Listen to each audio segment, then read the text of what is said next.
Oh, fantastic. I think you are talking about 90, as I mentioned earlier, you are talking about almost all of us. Yeah. हमें तो सब कुछ आता है. बिल्कुल. अगर कई बार ये होता है हमें लगता है अच्छा इस फील्ड में नहीं, इस फील्ड में तो हमें सब कुछ ही आता है. But not knowing what you don't know is the biggest sin in this. सबसे बड़ा पाप है. हम कई बार, क्योंकि देन व्हाट हैपेंस इज, अगर मुझे ये नहीं पता कि मुझे क्या नहीं पता, तो मैं ना बहुत चीज़ें ग्रांटेड ले लेता हूँ कि अच्छा ये तो हो जाएगा. बट जब तक मैं उसकी डिटेल में नहीं जाऊँगा तो मुझे खुद ही को नहीं पता कि उसके अंदर क्या क्या कितनी निटी ग्रिटीज़ हैं और क्या है.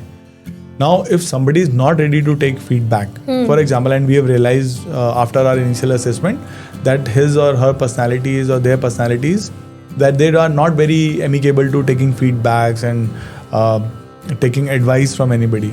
So the first thing we tell them is कि you stop giving yourself advice.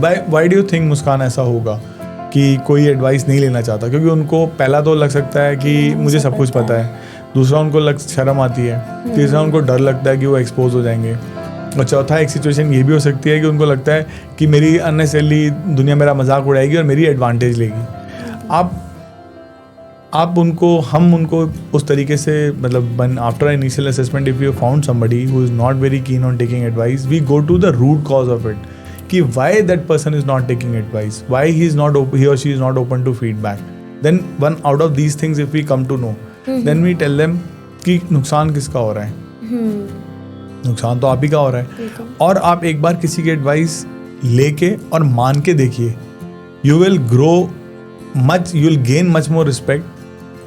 If you remember in your school days, अगर कोई टीचर हो जो बोले अच्छा कोई सम ऐसा नहीं है जो मुझे नहीं आता, मुझसे कुछ भी पूछ के देख लो. आपने कभी ऐसा कोई टीचर देखा है अपने स्कूल में? नहीं. कोई भी टीचर नहीं होता, because they also know there will be so many things that they don't know and that is they are good at what they do.